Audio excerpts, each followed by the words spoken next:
नहीं नहीं नहीं पूछना। एकदम।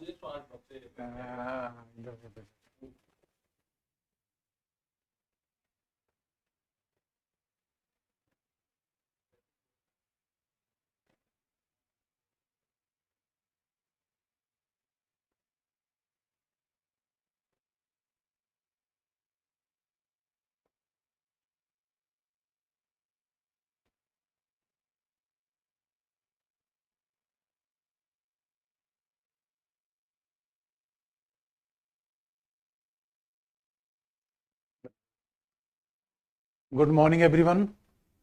आज से sorry, आज से हम लोग संविधान या राज्य व्यवस्था की क्लास शुरू करेंगे। और संविधान राज्य व्यवस्था में हम क्या क्या पढ़ेंगे उसके पहले कुछ बेसिक बातों को आपको बता दें। सारे बच्चे बहुत एक्साइटेड होंगे किस तरीके से संविधान की बात होगी। और हकीकत का मामला ये है, आप जो भी आसपास देखते हैं वो कहीं ना कहीं संविधान से जुड़ा हुआ है। इसे संविधान बड़ा इंटरेस्टिंग विषय है। जैसे कि कहीं भी आप न्यूज़ में देखेंगे कि द्रौपदी मुर्मू राष्ट्रपति क्यों बन गई, इसका भी उत्तर संविधान से आपको मिलेगा। फिर आपको ऐसा दिखेगा कि हमारे यहाँ राज्यपाल और प्रधानमंत्री के बीच विवाद क्यों है, इसका भी उत्तर संविधान से मिलेगा। फिर हमें मतदान का अधिकार क्यों है, क्योंकि अगर संविधान न होता तो ये मतदान का अधिकार हमें मिलता नहीं। इसे यकीन मानिए, हमारा संविधान ऐसे बरगद के वृक्ष की तरह है जिससे हमारे जीवन का हर पार्ट जुड़ा हुआ है। यानी जीवन किसी भाग को आप निकाल के देखिए, बिना संविधान से बनता नहीं। क्योंकि चाहे राष्ट्रपति हो चाहे राज्यपाल हो, अब हर दिन आप न्यूज़ पढ़ेंगे राष्ट्रपति की, राज्यपाल की, मुख्यमंत्री की, इन सबका उत्तर संविधान से मिलता है। लेकिन हम पहले आपको बेसिक बता दें कि संविधान क्या है, फिर हम बताएंगे कि राज्यपाल क्या है, मुख्यमंत्री क्या है। पहले हम बिल्कुल ABC शुरू करें, क्योंकि हम मान के चल रहे हैं कि जो हमारे बच्चे हैं वो बिल्कुल बिगनर हैं और शुरुआत से अपनी नींव बनाना चाहते हैं। फिर उसके बाद मकान पर आएंगे। तो पहले हम ये बताने का प्रयास करेंगे आपको, जो बात हम देखेंगे पहले ये कि संविधान क्या है। पहले हम देखेंगे संविधान क्या है, फिर उसके बाद ये देखेंगे कि संविधानवाद क्या है, कॉन्स्टिट्यूशनलिज्म। पहले हम देखेंगे संविधान क्या है, फिर देखेंगे संविधानवाद क्या है, कॉन्स्टिट्यूशनलिज्म क्या है। फिर कई बार बच्चों को ये भी कुतूहल रहता है कि यार संविधान तो पढ़ लिया, राज्य व्यवस्था क्या है। इंडियन पॉलिटी, राज्य व्यवस्था का हिंदी अनुवाद अलग अलग कर दिया जाता है। कई बार हम राज्य व्यवस्था कहते हैं, कई बार भारतीय शासन राजनीति कहते हैं। इसका जो इंग्लिश नाम है इंडियन पॉलिटी।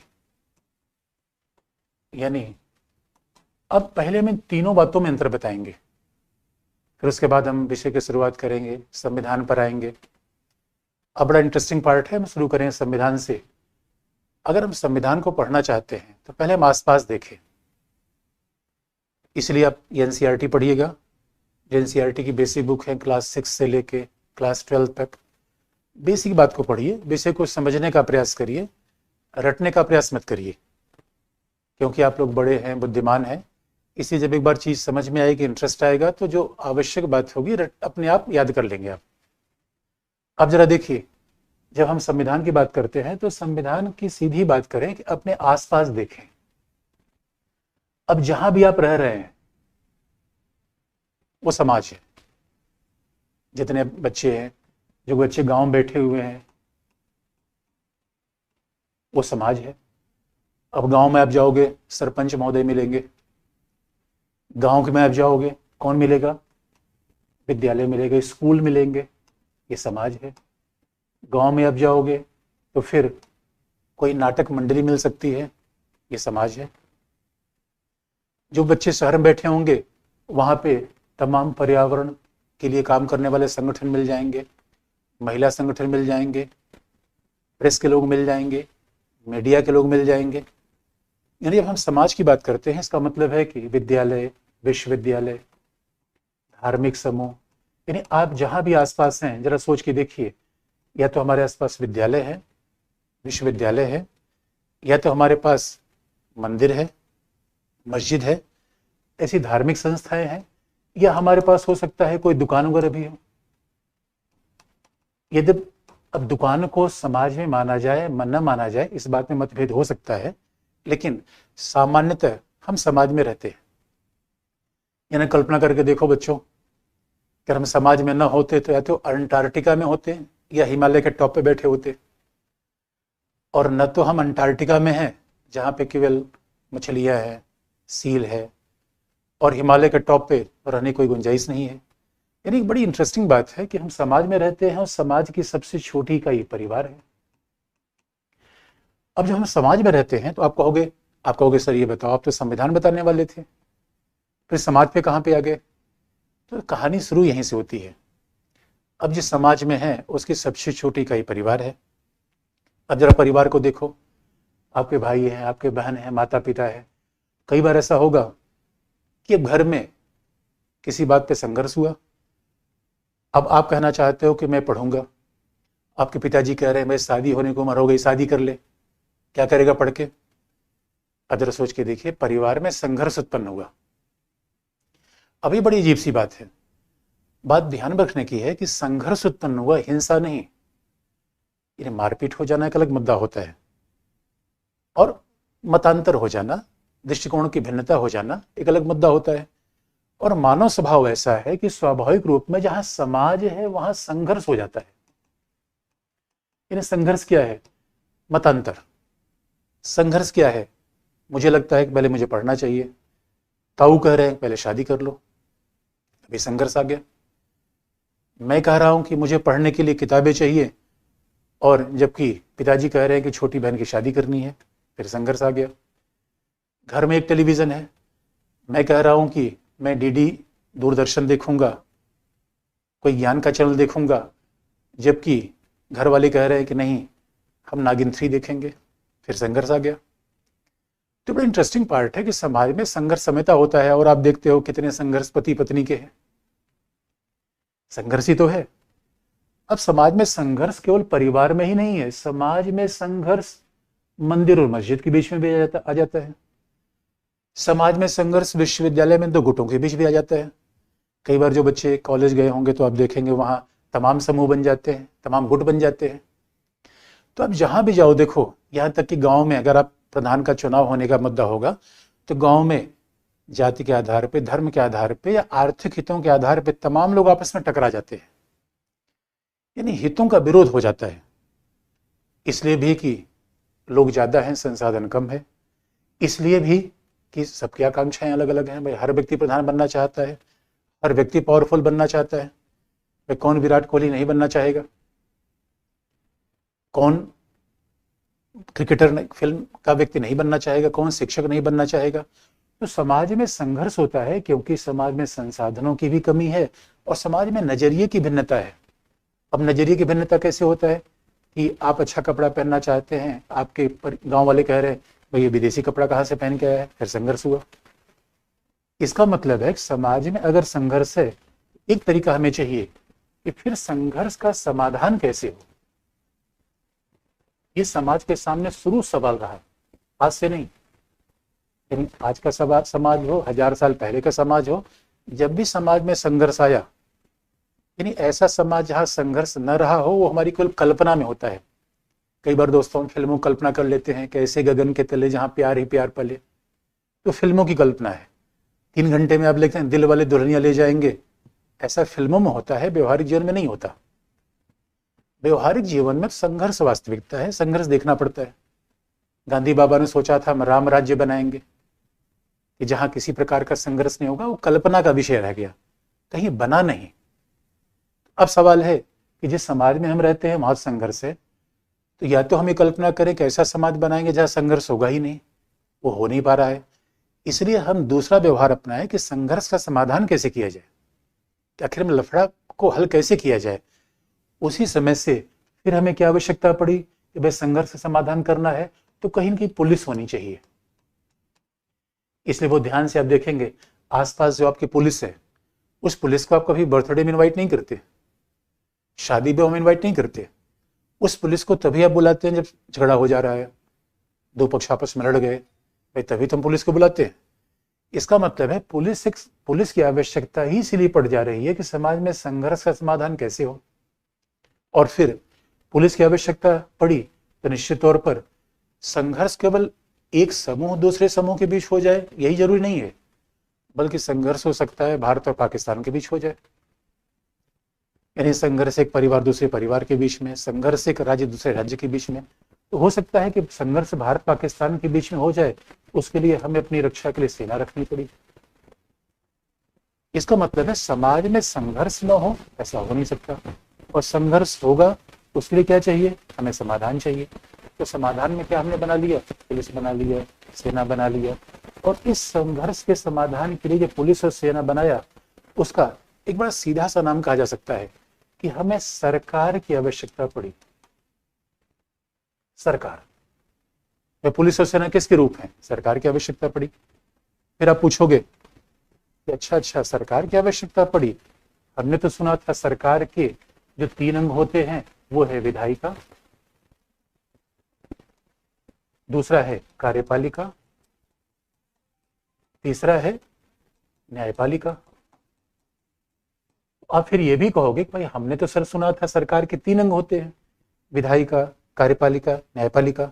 ये बात सच है, सरकार के 3 अंग होते हैं, लेकिन जब व्यवहार के रूप में देखा जाए तो सरकार का जो विजिबल सबसे रूप हमें दिखता है पुलिस, जो दरोगा जी दिखते हैं, जो बुलेट लेके इधर उधर घूमते रहते हैं, वो सरकार का सबसे विजिबल रूप है।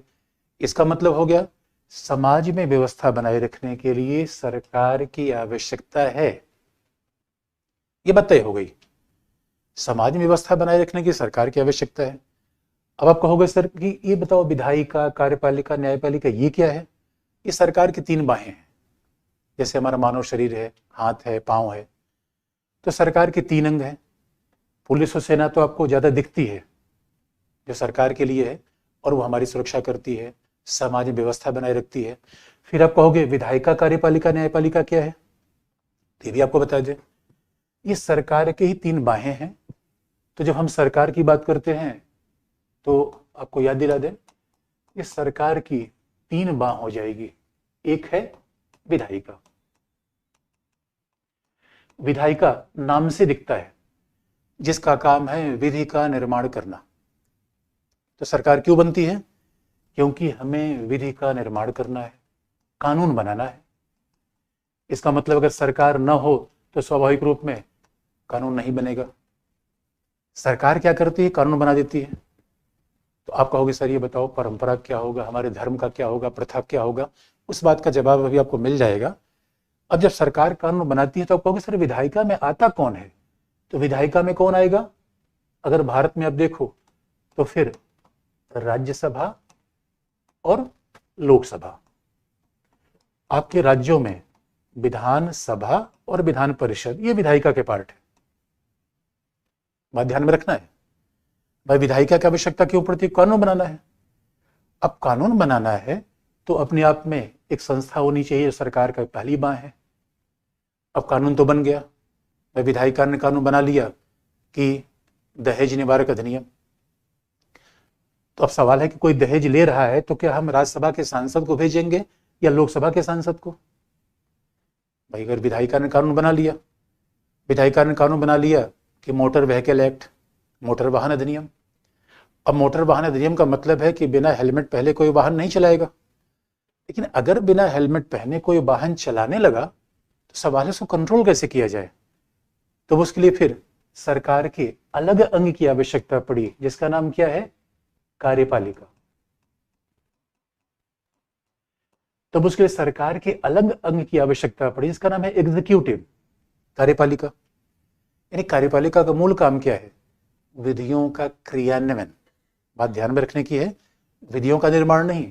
इसलिए आप देखेंगे कार्यपालिका का मूल काम है विधियों का क्रियान्वयन,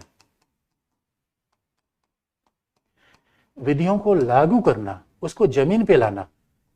जैसे कि आप देखेंगे कार्यपालिका का सबसे जो दिखता हुआ रूप आपको दिखे, पुलिस कार्यपालिका का रूप है, डीएम साहब कार्यपालिका का रूप है।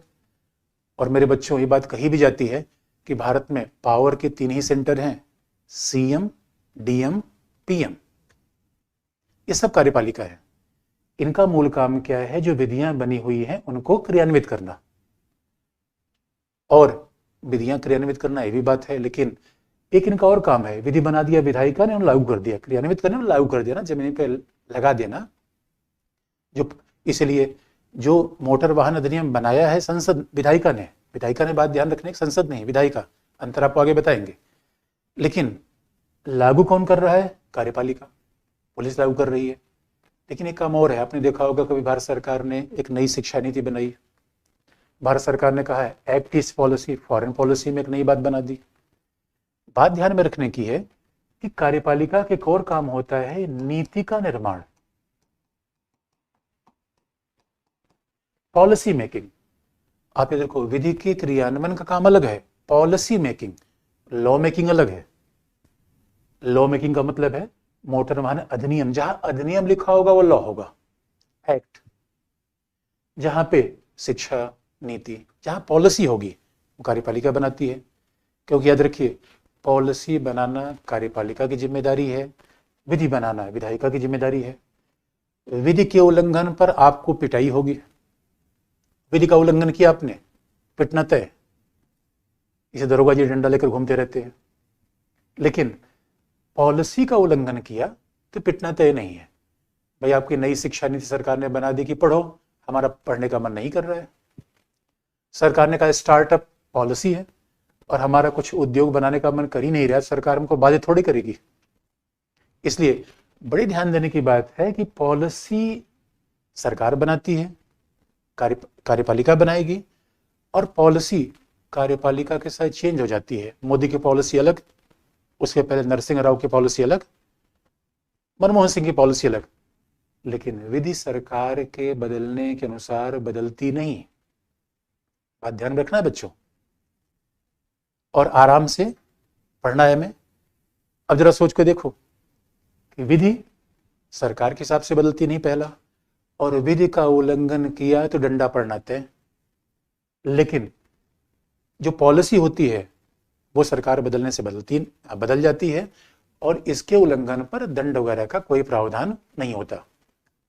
क्योंकि एक बात खास है, सरकार बनती ही इसलिए एक व्यवस्था बनाने के लिए, सरकार बनती है कि व्यक्तियों के व्यवहार को नियंत्रित करने के लिए। क्योंकि व्यक्ति तो ऐसा है, आप देख रहे हो, एक एक से डॉन है आपके मोहल्ले में, एक एक से डॉन है, एक एक से हुड़दंग करने वाले लोग हैं, तो उनको नियंत्रित करने के लिए डंडा चाहिए।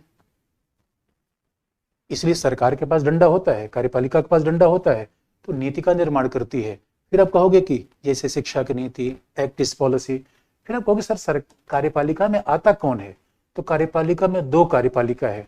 एक तो 5 साल के लिए आती है कार्यपालिका में, एक अस्थायी, जैसे कि राष्ट्रपति, प्रधानमंत्री, ये सब कार्यपालिका के पार्ट हैं।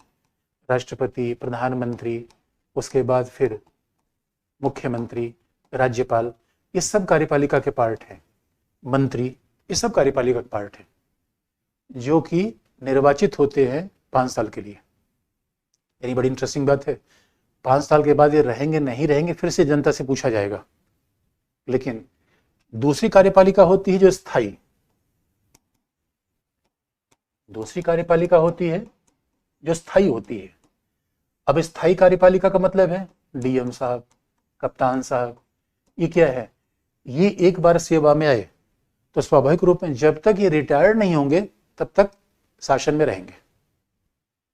इसलिए कहा भी जाता है सरकारी नौकरी में घुसने से पहले कठिनाई, घुसने से पहले बड़ी मारामारी, इतना कंपटीशन, और एक बार सरकारी नौकरी मिल गई तो आप समझ लो कोई निकाल नहीं सकता। तो यही फायदे हैं। इसे कोविड-19 के दौरान लोगों ने महसूस किया कि नहीं भाई, सरकारी नौकरी कोई विकल्प नहीं है। और ये बात अभी आप समझोगे, सरकार कह रही है अग्निवीर में भर्ती करने का प्रयास कर रही है 4 साल के लिए।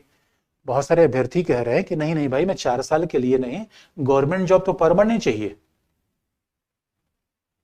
इस वजह से कार्यपालिका 2 है, एक है स्थायी कार्यपालिका, दूसरा अस्थायी कार्यपालिका, और ये दोनों मिलकर पॉलिसी को क्रियान्वित करती हैं, नीतियों को लागू करती हैं, पॉलिसी बनाती हैं और विधियों को लागू करती हैं। इसका मतलब है कि अगर विधायिका विधि का निर्माण कर दे, कार्यपालिका क्रियान्वित न करे बेकार हो जाएगा। इसका मतलब सरकार की तीनों बाहें एक दूसरे के साथ चलती हैं। दिमाग कहेगा आगे बढ़ना है, पैर चल ही नहीं रहा है, मतलब गड़बड़ा जाएगा। ये ठीक वैसे है कि कार का एक पहिया तो चले, दूसरा रुक जाए। तो जब सरकार चलती है तो दोनों बाहें हैं, दोनों एक दूसरे कॉम्प्लीमेंट करती हैं। विधायिका विधि का निर्माण करेगी, कार्यपालिका उसे लागू कर देगी। इसलिए आप देखेंगे विधायिका ने विधि का निर्माण कर दिया कि जो व्यक्ति हत्या अपराध करेगा वो जेल में होगा, लेकिन जेल कौन बनाता है? कार्यपालिका।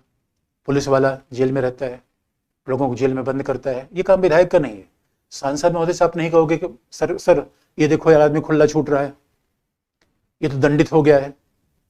नहीं, ये काम आप पुलिस से कंप्लेन करोगे, थाने में शिकायत करोगे कि भैया देखो इन्होंने कानून का उल्लंघन कर दिया, इन्होंने हमारे खेत पे नियंत्रण कर लिया। ये काम है कार्यपालिका का। लेकिन अब विधायिका भी हो कार्यपालिका भी हो, एक और अंग की आवश्यकता पड़ जाती है, क्योंकि फिर याद दिला दें, अब विधायिका है कार्यपालिका है तो विधायिका के दो अंग ही आपस में टकरा सकते हैं। कैसे?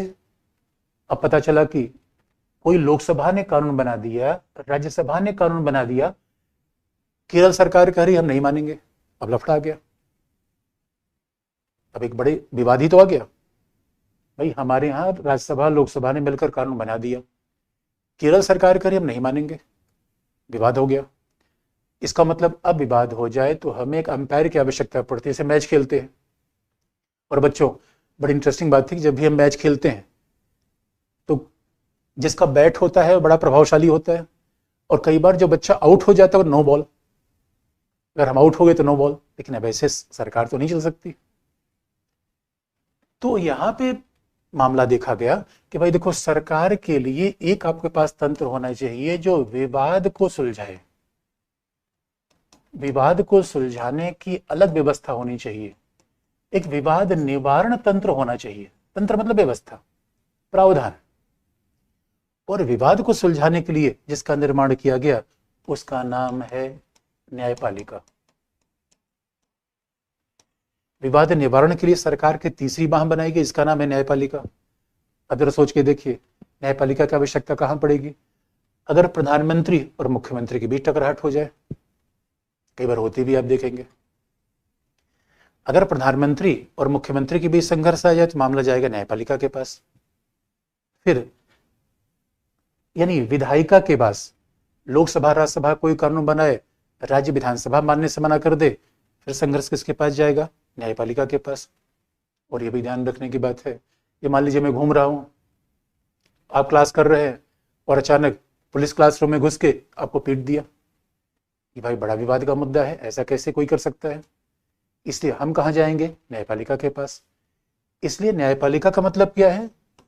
उच्चतम न्यायालय, जो भारत का सबसे बड़ा न्यायालय है, यानी न्यायाधीशों का पितामह भीष्म। यानी हमारे यहाँ जैसे कि परिवार में दादा रीजन जो कह दिया वो सर्वोच्च होगा, वैसे पूरे न्यायपालिका में जो भीष्म है वो उच्चतम न्यायालय है।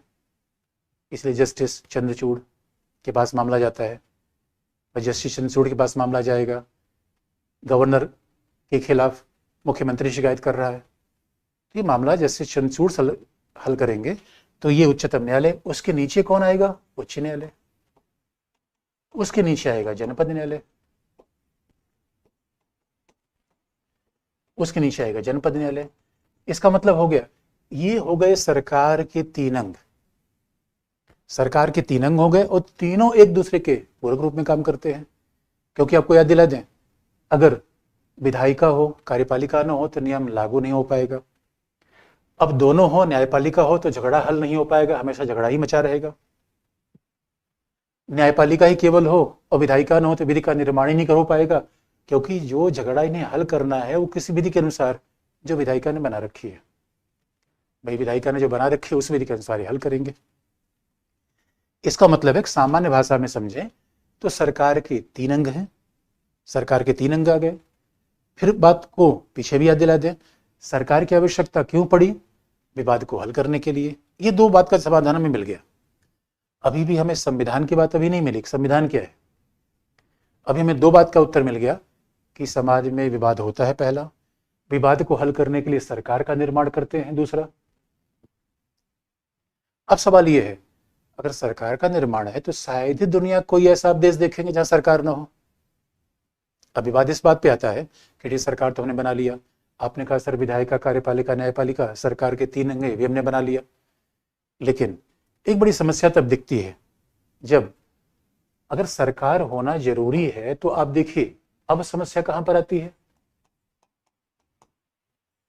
समस्या यहां पर आ रही है, पहला म्यांमार, हमारा पड़ोसी जिसको पहले बर्मा के नाम से जानते थे। और दोस्तों हमारा कितना प्रभाव है इसको आप इस बात से देख सकते हैं, कई देशों के नाम किस तरीके से भारत से जुड़े हुए हैं। और पहले तो कहा भी जाता था बर्मा का मतलब ब्रह्मा, बिगड़ते बिगड़ते उसका नाम हो गया बर्मा। अब सवाल है कि म्यांमार की सरकार में, इतनी बात तो अपनी हमारा पड़ोसी है, और म्यांमार में सेना का शासन है, यहां भी सरकार है। यहां सरकार का मतलब किसका है, सैनिक अधिकारियों ने। यानी आप सोचिए कि म्यांमार में सरकार ऐसी है जैसे हमारे यहां सेना अधिकारी मिलकर शासन पर नियंत्रण कर लें। तो आप कहेंगे क्या वहां विधायिका, कार्यपालिका, न्यायपालिका नहीं है? वहां भी है। अभी बड़ी समस्या ये हो जाती है, सरकार म्यांमार भी है जहां सेना का शासन है, लेकिन सरकार भारत में भी है। अब जरा देखिए, अब म्यांमार में अगर सेना का शासन है तो सेना के शासन से अब कहेंगे विधायिका, कार्यपालिका नहीं है, तो विधायिका, कार्यपालिका, न्यायपालिका है। लेकिन एक खास बात जो ध्यान रखने की है, विधायिका, कार्यपालिका, न्यायपालिका तो है, लेकिन जो खास बात ध्यान रखने की है कि जब सेना ही शक्तिशाली बनेगी तो यहां सेना का सर्वोच्च महत्व है, सेना की सर्वोच्च शक्ति है। और आप याद रखिए, जब सर्वोच्च शक्ति सेना के हाथ में आ जाएगी, जब सर्वोच्च शक्ति सेना के हाथ में आ जाएगी तो आपको याद दिला दें, फिर हमारे अधिकार नहीं रहेंगे। इसे म्यांमार में कोई जाकर कहे कि सर मैं बोलूंगा, म्यांमार में परमिशन इसकी नहीं मिलेगी। कोई जाके बोलेगा नहीं, वहां बोल बचन करना मना है, चू चपड़ नहीं कर सकते। इसका मतलब है म्यांमार में सरकार की 3 अंग तो हैं, विधायिका भी है, लेकिन सब कुछ सेना के हाथों में है। सेना ही तय करेगी कि विधायिका में कौन जाएगा, सेना ही तय करेगी कि कार्यपालिका में कौन जाएगा, सेना ही तय करेगी कि न्यायपालिका में कौन जाएगा। अब कहेंगे तो अजीब सी बात हो गई। और एक बात दोस्तों याद रखिए, जहां सेना सबसे शक्तिशाली बन जाए तो आप समझ सकते हैं सेना बातचीत नहीं करती, सेना तो पीट पाट देती है। इसे जहां सेना शक्तिशाली होगी वहां व्यक्ति की आजादी नहीं रहेगी। अब बड़ा लफड़ा हो गया, आसमान से गिरे खजूर पलट के। यानी मेरे प्यारे भाइयों, बच्चों, हमने सरकार तो इसलिए बनाई थी कि व्यवस्था दूर हो जाए। भाई सरकार की आवश्यकता में क्यों पड़ी, झगड़ा था। सरकार की आवश्यकता क्यों पड़ती है, भाई सरकार ना हो तो पता चला कि कल ही हमारा कोई बैग लेके भाग जाएगा। पुलिस की आवश्यकता तो पड़ती है। अब मानव के सामने बड़ी दुविधा उत्पन्न हो गई कि सरकार हमने बनाया, सोचा संपत्ति की रक्षा होगी, झगड़ा निपटा देगा, कोई हमारे जमीन पर अतिक्रमण नहीं करेगा, लेकिन पता चला सरकार ही जो गुंडा बन जाए तब क्या किया जाए। हमने सोचा सरकार सरपंच रहेगी, लेकिन म्यांमार का एग्जाम्पल अब देखिए। और दूसरा एग्जाम्पल अब देखेंगे ईरान में भी, वर्तमान में ईरान में आप देखेंगे, ईरान में एक ऐसी, ईरान में भी सरकार है, ईरान में भी सरकार है, और ईरान में क्या है, धार्मिक नेताओं का शासन है। बड़ी अजीब सी बात है, यहां सेना का शासन, यहां धार्मिक नेता का शासन।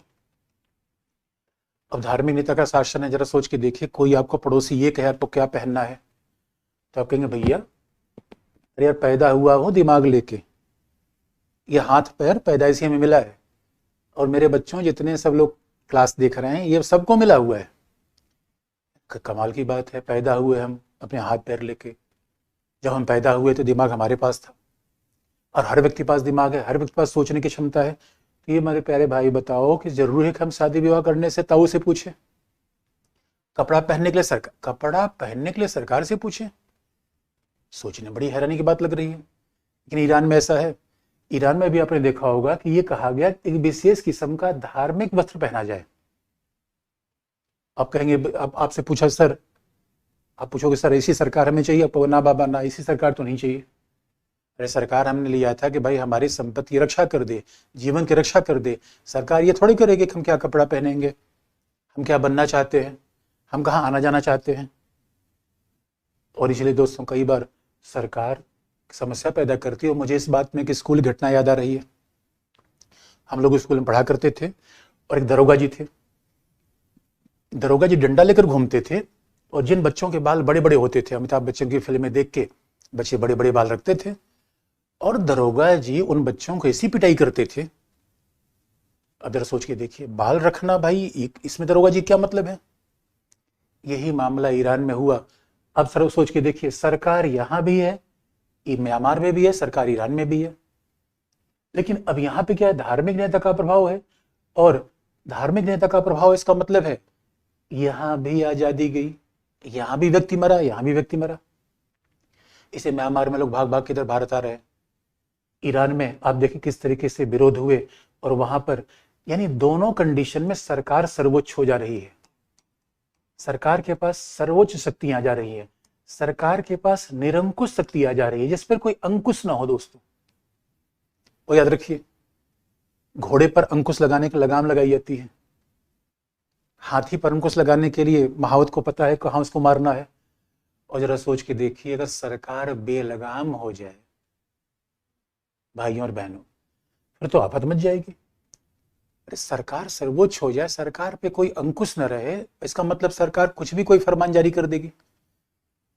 और हमें तो याद आता है कि ऐसी सरकार बन जाए जो कभी किसी को फरमान कर दे कि सजाए मौत हो जा रही है, आप पूछ नहीं सकते उससे।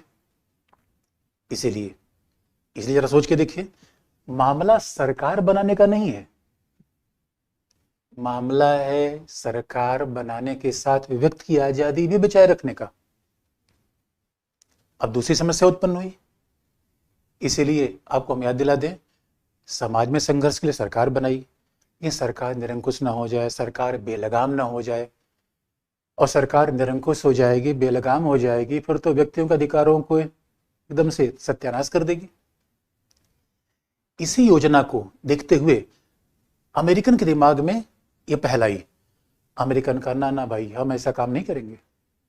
अमेरिकन ने कहा हम सरकार तो बनाएंगे, लेकिन सरकार बनाने के साथ हम जो बात ध्यान में रखेंगे कि सरकार एक ऐसी हो जो संविधान के नियंत्रण में रहे। बड़ी इंटरेस्टिंग बात है, लिखित संविधान की परंपरा अमेरिका से आई। इसके पहले शासन ऐसे चलता था, किसी धार्मिक नेता के हाथ में शासन आ गया, किसी सैनिक शासक के हाथ में शासन आ गया, पिता शासक है तो बच्चे को शासन मिल गया। लेकिन अमेरिकन ने एक नई परंपरा बनाई, और अमेरिकन का नहीं, सरकार तो रहेगी लेकिन सरकार संविधान के नीचे रहेगी। बड़ी इंटरेस्टिंग बात आई। तो आप फिर कहोगे सर संविधान तो बताओ, संविधान क्या है, फिर सरकार का मतलब होगा। यानी संविधान का मतलब क्या है, जब अमेरिका में जो सरकार है, अमेरिका में भी सरकार है, भारत में भी सरकार है, भारत में भी सरकार है, भारत में भी, अमेरिका में सरकार है, ईरान में सरकार है, लेकिन खास बात है भारत में संविधान है, अमेरिका में संविधान है। और संविधान ही नहीं है, वो संविधान सर्वोच्च है। क्यों? अब इसी बात में जरा संविधान की विशेषता बता दें, संविधान क्या है, संविधान की आवश्यकता क्यों पड़ी। इसलिए बच्चों, अगर संविधान नहीं होगा तो आप याद रखो हमारी आजादी जाएगी। संविधान नहीं होगा, सरकार सर्वोच्च बन जाएगी। संविधान नहीं होगा तो हर मामले में हमारे जीवन में हस्तक्षेप होगा। इसलिए अब ये तय किया गया संविधान, संविधान का मतलब क्या है, सर्वोच्च विधि। बात ध्यान में रखने की है, जब हम संविधान की बात करेंगे, highest law of the land, supreme law, एक खास बात है। यानी संविधान ही बताता है, संविधान पहली बार जब संविधान निर्माताओं ने, अमेरिका के संविधान निर्माताओं ने संविधान लिखा, ठीक वैसे भारत में हुआ। संविधान लिखना बड़ी बात थी, क्योंकि 18वीं शताब्दी से पहले संविधान लिखने की परंपरा नहीं थी। अब यह तय किया गया कि नहीं, संविधान लिखा जाएगा। संविधान लिखा जाएगा तो जो हम लिखे, कौन, मानव लिखेगा, ईश्वर नहीं। इसलिए संविधान धर्म ग्रंथ नहीं है, क्योंकि मानव लिखेगा। अब मानव लिखेगा तो स्वाभाविक रूप में अपनी आजादी की बात करेगा। और जब संविधान सर्वोच्च विधि हो गई तो कहने का सीधा मतलब है सर्वोच्चता धार्मिक ग्रंथ की नहीं, सर्वोच्चता परंपराओं की नहीं, प्रथाओं की नहीं। ये दुनिया में क्रांतिकारी घटना थी। ऐतिहासिक घटना थी जब पहली बार कहा गया कि नहीं भाई, अब तो हम संविधान को सर्वोच्च बनाएंगे। तो सर्वोच्च विधि है, क्योंकि याद रखिए, संविधान से जो टकराएगा चूर चूर हो जाएगा। अब एक है संविधान की विधि, फिर आप कहोगे सर ये बताओ सर्वोच्च विधि, संविधान सर्वोच्च विधि, इसका मतलब और स्पष्ट करो। इसका सीधा सा मतलब है, अगर संविधान सर्वोच्च विधि है तो भारतीय संविधान का उदाहरण आप ले लीजिए। तो भारतीय संविधान के एग्जाम्पल आप लेंगे तो संविधान में क्या है? अनुच्छेद है। संविधान में क्या लिखा गया है? अनुच्छेद है। तो जहां अनुच्छेद आपको दिख जाए वो समझ लीजिए आप संविधान में है, 1 से लेके 395 तक। जहां अनुच्छेद दिखे वो संविधान है, लेकिन जहां अधिनियम दिखे वो विधि है। इसीलिए अगर संविधान सर्वोच्च विधि है तो आप सवाल किया जाए कि अनुच्छेद 14 बड़ा होगा, या आपसे सवाल किया जाए कि अनुच्छेद 14 बड़ा होगा, अनुच्छेद 1 बड़ा होगा, या बड़ा होगा घरेलू हिंसा निवारक अधिनियम, या बड़ा होगा मोटर वाहन अधिनियम, कौन बड़ा होगा? मैं जब कहते हैं संविधान सर्वोच्च विधि है तो विधियां तो हमारे अनेक प्रकार की हैं। अब सवाल है किस विधियों में बड़ा कौन होगा? तो आपको याद दिला दें, मोटर वाहन अधिनियम, बात को जहां अधिनियम आएगा, एक्ट आएगा, इसका मतलब वो संविधान में नहीं है। जहां अनुच्छेद आएगा वो संविधान में है, और इसलिए अनुच्छेद से एक्ट टकराएगा तो एक्ट मरेगा। इसलिए आपको याद दिला दें, जब भी ये, इसका मतलब है सीधे सी बात है, कर हाथी से चूहा टकराएगा, चूहा ही तो मरेगा। इसका सीधा सा मतलब है संविधान सर्वोच्च विधि है। संविधान में लिखी गई किसी अनुच्छेद का महत्व किसी भी संसदीय विधि से ज्यादा है। तो आप कहोगे सर एक ही संसदीय विधि, आप और भी एग्जाम्पल ले लो। जन प्रतिनिधित्व अधिनियम, जैसे चुनाव होता है, आप कहोगे कि जन प्रतिनिधित्व अधिनियम, हमारे देश में 1000 विधियां, एक विधियां थोड़ी है। फॉरेस्ट के मामले में, रेलवे के मामले में, पर्यावरण के मामले में, अब किसी विधि का एग्जाम्पल जहां अधिनियम आता है उसका एग्जाम्पल आप ले लो। हमारे देश में 1000 विधियों से ज्यादा है, लेकिन एक तरफ अनुच्छेद 14 और दूसरी तरफ ये 1000 विधियां। दोस्तों ये 1000 विधियां वैसी टकराई जाएंगी जैसे आरआर फिल्म में अंग्रेजों को नेस्तनाबूद कर दिया गया। ये प्रभाव है। इसे कहा भी जाता है कि संविधान सर्वोच्च विधि है, क्योंकि हमारे यहाँ तो परंपराएं भी है, प्रथाएं भी है। अब कोई ये कह दे कि ना भैया हम तो धर्म ग्रंथ की बात मानेंगे, संविधान से बड़ा धर्म ग्रंथ है, ये नहीं हो सकता। इसका सीधा सा मतलब हो गया, भारत में सरकार है लेकिन सर्वोच्चता किसकी है? संविधान की। संविधान में क्या है? सर्वोच्च विधि है। अब जब सर्वोच्च विधि है तो इसमें लिखा क्या गया है? फिर वही बात, सर्वोच्च विधि में लिखा क्या गया है? विधायिका की शक्तियां, कार्यपालिका की शक्तियां। अरे भाई सर्वोच्च विधि में, अगर संविधान सर्वोच्च विधि है तो सर्वोच्च विधि में है क्या? सरकार की शक्तियों का उल्लेख। यही तो सर्वोच्च विधि में है, सरकार की शक्तियों का उल्लेख। कमाल की बात है। अब सरकार की शक्तियों का उल्लेख सर्वोच्च विधि में है, इसका मतलब है सरकार से भी बड़ा कौन है? संविधान। बात ध्यान रखने की है, संविधान सबसे बड़ा। अच्छा, कई बार जब नए नए व्यक्ति कहीं सेवा में चयन होता है, पुलिस अधिकारी बनते हैं, प्रशासनिक अधिकारी बनते हैं, तो शायद पॉलिटी की बात भूल जाते हैं। उनको लगता है भाई आज मैं ऊपर आसमान नीचे, ये फीलिंग आने लगती है, अब तो मैं सुपरमैन, सलमान का फैन। ना मेरे दोस्तों, कभी भी संविधान के रहते हुए सुपरमैन बनने का प्रयास मत करना। और मैं आप तो कितने एग्जाम्पल में बता सकता हूँ, मुख्यमंत्री तक जेल में है। बड़ी हैरानी की बात है ये। और जरा सोच के देखो, पहले कभी संभव था राजा महाराजाओं को आप जेल में कर दोगे? ईरान में और म्यांमार में संभव है। हमारे यहाँ चूंकि संविधान है, संविधान क्या है? सर्वोच्च विधि है।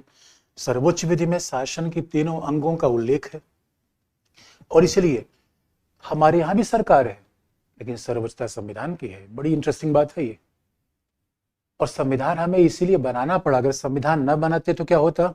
व्यक्ति की सर्वोच्चता जाती, भाई संविधान ना बनाते तो पता चला कि राजा महाराजा ही शासन करते रहते।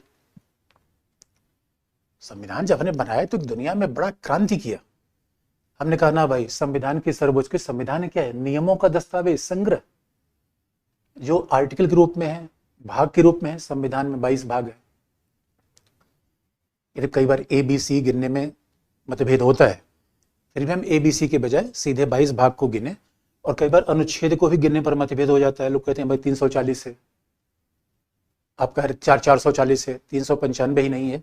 तो ये मतभेद हो जाता है, लेकिन सामान्यतः अनुच्छेद 395 है और भाग संविधान के 22 हैं। तो जो भी अनुच्छेद में होंगे, भाग में होंगे, अनुसूची में होंगे, तो संविधान किससे मिलकर बनता है? अनुच्छेद से, भाग से। और भाग क्या है? एक ही समान के अनुच्छेद का संग्रह भाग है। संविधान का भाग क्या है? एक ही समान के अनुच्छेद का संग्रह। तो भाग 3 में आप देखेंगे, भाग 3 में अनुच्छेद 12 से लेके 35 तक का प्रावधान है। ये मूल अधिकार के एक ही भाग है।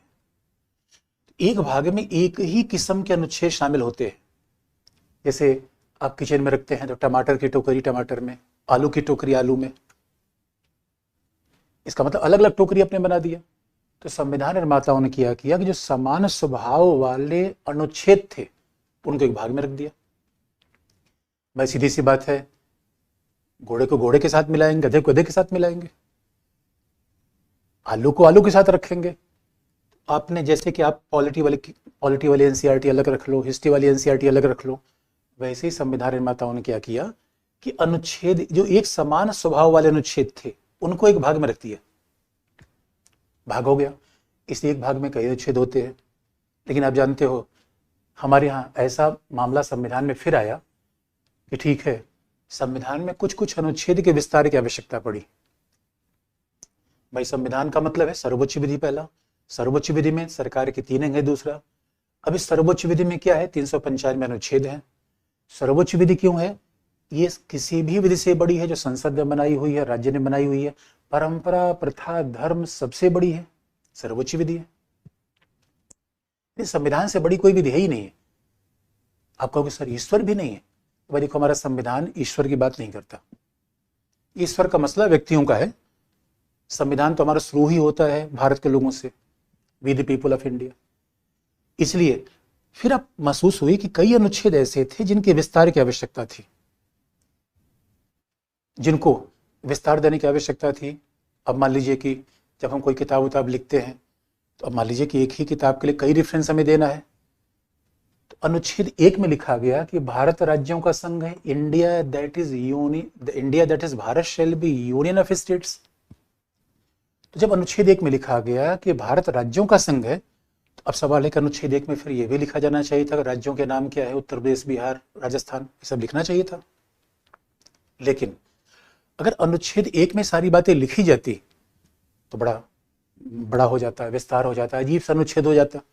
अनुच्छेद 1 में लिख दिया गया कि India that is Bharat shall be union of state, और उसी के साथ फिर ये लिख दिया गया उत्तर प्रदेश, बिहार, पता चला सारे राज्यों के नाम लिख दिए गए, केंद्र शासित क्षेत्र के नाम लिख दिए गए। तो संविधान पढ़ने में बड़ा अटपटा हो जाता। तो संविधान निर्माताओं ने कहा यार इसका एक तरीका है, ऐसा करते हैं कि जब हम किसी अनुच्छेद के विस्तार की आवश्यकता हो तो एक अलग से बॉक्स बनाते हैं, अलग से पेटी बनाते हैं, और उस बॉक्स और पेटी का नाम रखा गया अनुसूची। उस बॉक्स और पेटी का नाम रखा गया शेड्यूल, अनुसूची। और इसलिए आप याद रखेंगे हमारे यहां आर्टिकल है 395, शेड्यूल है संविधान में 12। तो आप कहोगे सर ये बताओ ऐसा क्यों है?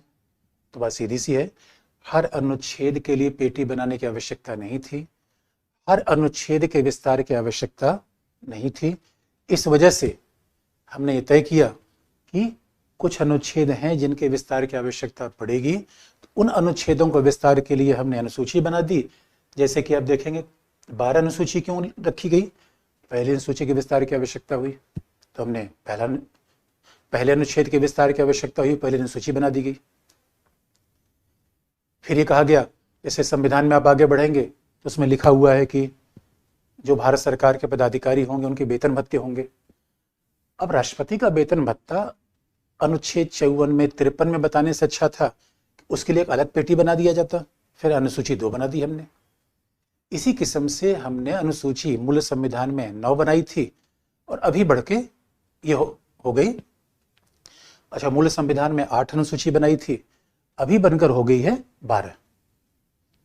और इसका मतलब है अब हमें बात स्पष्ट हो गई कि 12 अनुसूची, यानी हमारे यहाँ संविधान का मतलब क्या है?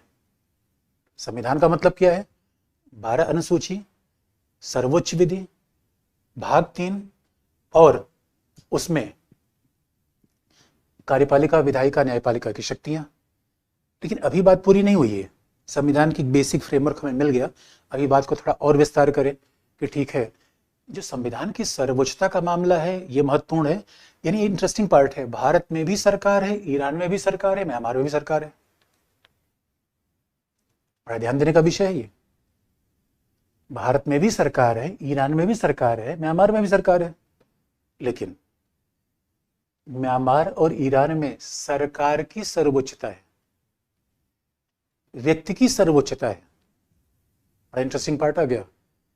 और भारत में संविधान की सर्वोच्चता है। कितनी बड़ी बात आ गई, भारत में संविधान की सर्वोच्चता है। और आप याद रखो, जब संविधान की सर्वोच्चता रहेगा तो आईएएस भी उसके नीचे।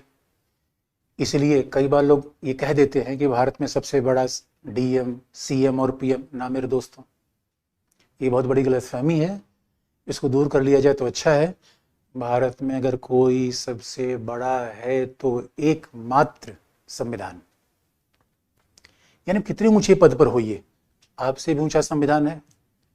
और इतिहास इस बात की गवाह है कि इंदिरा गांधी को भी जेल की हवा खानी पड़ी। इंदिरा गांधी का चुनाव रद्द किया गया। संविधान की प्रावधानों के अनुसार अगर शासन नहीं चलेगा तो किसी को भी दंडित किया जा सकता है, चाहे वो प्रधानमंत्री हो, चाहे मुख्यमंत्री, इस बात से कोई फर्क नहीं पड़ता। अब आप कहेंगे संविधान की एक छोटी सी परिभाषा मिल गई, अब थोड़ा संविधान को और आगे बढ़ा दे।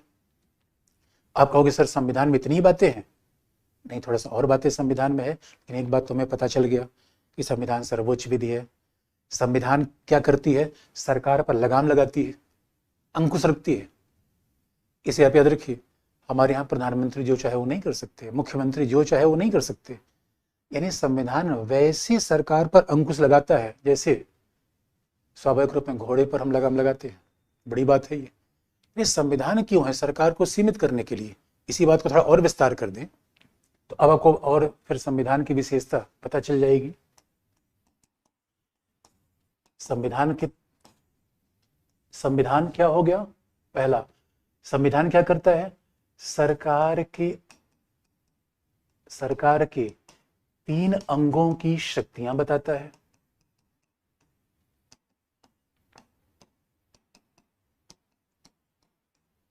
तीन अंगों की शक्तियों का उल्लेख करता है, पहली बात ही करता है। फिर संविधान क्या करता है? और 3 अंग आपको बता चुका हूं, विधायिका, कार्यपालिका, न्यायपालिका। अब एक एक बात को अब धीरे धीरे पढ़ते जाओ, क्योंकि एक बात जो बार हम बता देंगे फिर दोबारा हम ये मान के चलेंगे तब आपको याद होगा ये। फिर क्या होगा?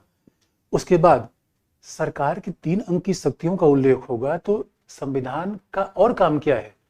केवल शक्तियों का उल्लेख नहीं करना, सरकार की शक्तियों में बंटवारा करना और सरकार की शक्तियों पर लगाम लगाना, सरकार की शक्तियों को सीमित करना। इसलिए आपको हम याद दिला दें, सरकार की शक्तियां सीमित होती हैं। और सीमित कैसे होती है? संविधान से। भाई यही तो संविधान की सर्वोच्चता है, सरकार नीचे, संविधान ऊपर। और संविधान का मतलब है हर व्यक्ति के लिए एक ही जैसा है, हर सरकार के लिए एक जैसा है। तो जो सरकार की शक्तियों को सीमित करता है वो क्या है? संविधान है। यानी कुल मिला के संविधान ने बता दिया है कि सरकार को क्या करना है, क्या नहीं करना है। अगली बात, और आप याद रखिए, जब सरकार की शक्तियां सीमित होंगी तो फिर नागरिकों के अधिकार, नागरिकों की स्वतंत्रता अधिकतम होगी। फिर नागरिकों की स्वतंत्रता अधिकतम होगी। इसलिए मेरे दोस्तों, अगर आप बात देखना चाहते हैं कि वाकई संविधान का मतलब क्या होता है, तो आपको हम याद दिला दें, अगर संविधान की बात देखनी है तो, और संविधान का महत्व देखना है, आजादी का महत्व देखना है, एक बार आप अफगानिस्तान घूम लीजिए, आपको फिर आजादी पढ़ने की आवश्यकता नहीं होगी। एक बार अफगानिस्तान घूम जाने से अपने आप आपको पता चल जाएगा कि आजादी का महत्व होता क्या है, अधिकार का महत्व होता क्या है, क्योंकि वहां व्यक्तियों को अधिकार नहीं है। एक बार अमेरिका चले जाइए, जो मर्जी हो करिए, जो मर्जी हो पहनना, यही तो आजादी है।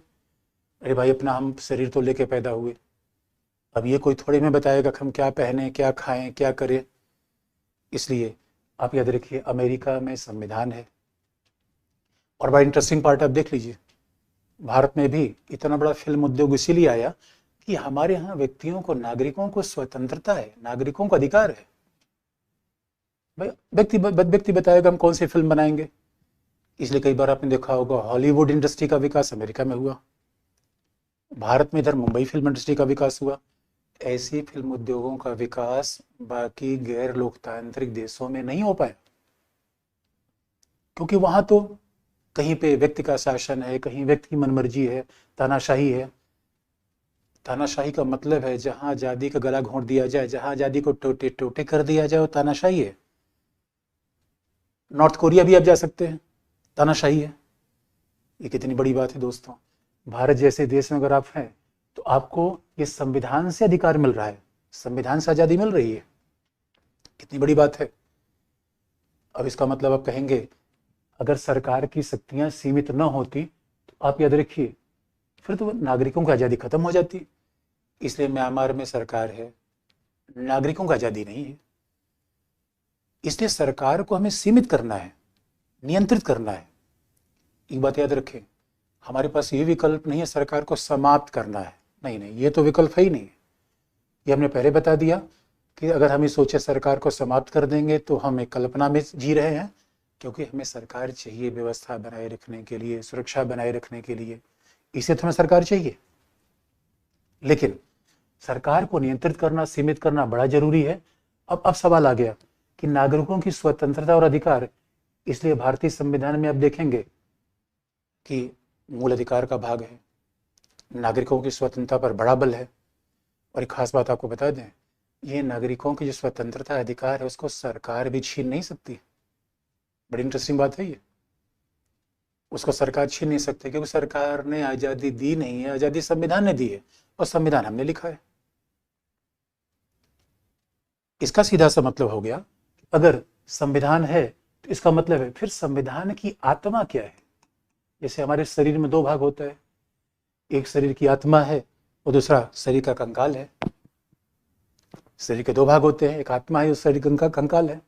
जब हमारा संविधान लिखा गया तो संविधान की आत्मा क्या है, तो आप याद रखिए फिर तो आत्मा मिलेगी प्रस्तावना में, आत्मा मिलेगी मूल अधिकार में। ये सारी बातें हमें पढ़नी है। आत्मा मिलेगी निर्देशक तत्व में, यानी एक होता कार का इंजन कहाँ है। जब हम देखेंगे कार का इंजन कहाँ है, तब आपको कहाँ जाना पड़ेगा, प्रस्तावना, फिर कहाँ जाना पड़ेगा, मूल अधिकार, फिर कहाँ जाना पड़ेगा, निदेशक तत्व। ये हमारे संविधान के में पढ़ना है हमें, प्रस्तावना, मूल अधिकार, निदेशक तत्व। लेकिन आप जानते हैं केवल इंजन रहे, पहिया न रहे तो ही मामला नहीं चलेगा। ये सही है, कार में इंजन का महत्व पहिए से ज्यादा है, लेकिन आप सर पहिया हटा ही देते हैं। अब पहिया हटा दोगे तो मामला नहीं बनेगा। इसलिए स्वाभाविक रूप में सरकार का पहिया क्या है, ये तीन अंग। सरकार के पहिए क्या है, विधायिका, कार्यपालिका। सरकार का पहिया है विधायिका, कार्यपालिका और न्यायपालिका, लेजिस्लेचर, एग्जीक्यूटिव एंड जुडिशरी। ये सरकार के तीन पहिए हैं। तो संविधान दोनों की बात करता है, वाहन का पहिया भी बना दिया और वाहन का इंजन भी बना दिया। इसलिए हमेशा आपको हम याद दिला दें, संविधान हमारा बना, संविधान की सर्वोच्चता है, और इसलिए संविधान की सर्वोच्चता कुल मिला के जनता की सर्वोच्चता तय कर देता है। बहुत बड़ी बात है ये, संविधान की सर्वोच्चता जनता की सर्वोच्चता तय कर देता है, जो न तो ईरान में देखा जा सकता है और न ही म्यांमार में है। यानी संविधान कभी भी शासन की सर्वोच्चता नहीं बताएगा, और बड़ा इंटरेस्टिंग बात है, संविधान हमने ही लिखा, इसलिए आप देखेंगे हर व्यक्ति को बराबरी दी गई। कितना बड़ा परिवर्तन आया, हमने हर व्यक्ति को बराबरी दे दिया और हर व्यक्ति को एक समान मतदान का अधिकार दे दिया गया। तो मेरे दोस्तों, अगर संविधान ना होता, द्रौपदी मुर्मू इस देश की राष्ट्रपति ना होती। क्योंकि संविधान क्या कह रहा है कि जात के आधार पर, लिंग के आधार पर, धर्म के आधार पर किसी नागरिक के साथ कोई भेदभाव नहीं होगा। आप कहेंगे सर समाज में तो दिखता है, इसी बात को इससे बदलने के लिए संविधान लाया गया और निराश होने की आवश्यकता नहीं है। धीरे धीरे ये चीजें खत्म हो रही हैं और आने वाले समय में खत्म हो जाएगी। इसलिए संविधान हर नागरिक के साथ बराबरी का व्यवहार करता है और हर नागरिक को समान गरिमा देता है। दोस्तों, बहुत बड़ी बात है ये। यानी संविधान कहता है कि हर नागरिक का महत्व समान है। अच्छा, कई बार हमें ही यकीन नहीं होता, क्योंकि हकीकत की बात है, हमारे देश में कोई राष्ट्रपति बन सकता है। यानी राष्ट्रपति का पद किसी परिवार के लिए आरक्षित नहीं है। बड़ी ध्यान देने की बात है, न किसी परिवार के लिए है, न किसी दल के लिए है, न किसी समूह के लिए। कोई भी नागरिक भारत का राष्ट्रपति बन सकता है। ये हमारा संविधान कहता है। राष्ट्रपति बन सकता है, जो सर्वोच्च पद है, और बाकी IAS, IPS जो चाहे वो बन सकते हैं। और इसलिए बहुत खास बात देखेंगे, भारत में इसी संविधान का ही परिणाम है कि इतने बड़े बड़े पदों पर होने वाले लोग सामान्य परिवारों से जाते हैं, संविधान के कारण। मैं एक जमाना था दोस्तों, राजा महाराजाओं, एक जमाना था जब हमारे संविधान नहीं था तो क्या था, परिवार विशेष से लोग राजा की सेवा करते थे। यानी ये भी याद दिला दें, एग्जाम वगैरह होना, सेवाओं के लिए एग्जाम होना, प्रतिस्पर्धा होना, ये आधुनिक युग की देन है। संविधान कारण ऐसा हुआ। और संविधान ना होता तो हमको याद दिला दें, फिर वही परिवार का शासन होता, व्यक्ति का शासन होता और स्वाभाविक रूप में नागरिकों की आज़ादी नहीं होती और हमारा जीवन ठीक वैसा होता जैसे उत्तर कोरिया में है। हमारा जीवन ठीक वैसा होता जैसा उत्तर कोरिया में है। ये है संविधान का मतलब, ये कॉन्स्टिट्यूशन। कॉन्स्टिट्यूशन, अब आप कहेंगे सर ठीक है, कॉन्स्टिट्यूशन अगर ये है तो सवाल है कि संविधानवाद क्या है, कॉन्स्टिट्यूशनलिज्म क्या है। तो आपको बता दें दोस्तों कि संविधानवाद की बात हम कल शुरू करेंगे। अभी थोड़ा सा शुरू क्लास में हम थोड़ा आगे इस बात को क्रमिक रूप में आगे लेके बढ़ेंगे थोड़ा, क्योंकि इकट्ठे बहुत ज़्यादा हो जाएगा तो आपको थोड़ा समझने में कठिनाई आएगी। धीरे धीरे इस क्लास का ड्यूरेशन बढ़ा देंगे। तो अभी 1 घंटे क्लास रखते हैं। आज के लिए संविधान का मतलब क्या है ये हमने आपको बता दिया, संविधानवाद क्या है इस बात को शुरुआत कल करेंगे। तो आप अच्छे से पढ़िए और मन लगा के पढ़िए और धीरे धीरे और NCERT पढ़ के आइए। आपका धन्यवाद।